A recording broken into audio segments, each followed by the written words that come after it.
Viral di media sosial, dua orang pria yang dinarasikan sebagai tukang cilok dan tukang batagor ikut rapat bersama jajaran polisi.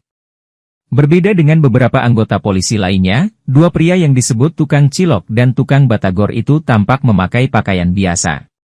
Sementara beberapa polisi lainnya memakai baju polisi lengkap beserta rompi. Momen saat tukang cilok dan tukang batagor itu ikut rapat bersama jajaran polisi diunggah oleh akun TikTok Bapak Anggara. Dalam video tersebut, seorang polisi dengan nama Anggara membagikan momen ketika tukang cilok dan tukang batagor hadir dalam sebuah pertemuan yang diselenggarakan oleh pihak kepolisian.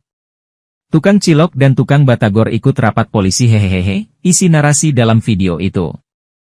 Video berdurasi 16 detik tersebut juga menampilkan sejumlah anggota polisi yang duduk di bangku, beberapa mengenakan rompi polisi lalu lintas, sementara yang lain mengenakan kemeja hitam dan ada yang berpakaian kasual. Perekam video kemudian fokus pada dua orang yang diduga merupakan agen rahasia atau intelijen polisi yang juga hadir dalam pertemuan tersebut.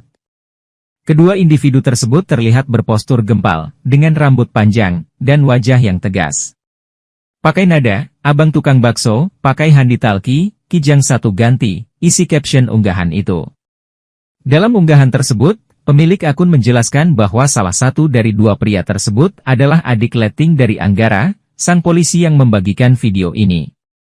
Mereka sudah lama tidak bertemu setelah rekannya itu bergabung dengan intelijen. Saya ketawa karena dia adik letting saya. Lama tidak ketemu sejak masuk Intel.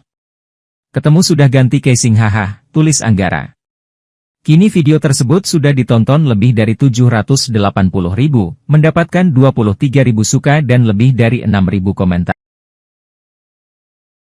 Download Tribun X sekarang.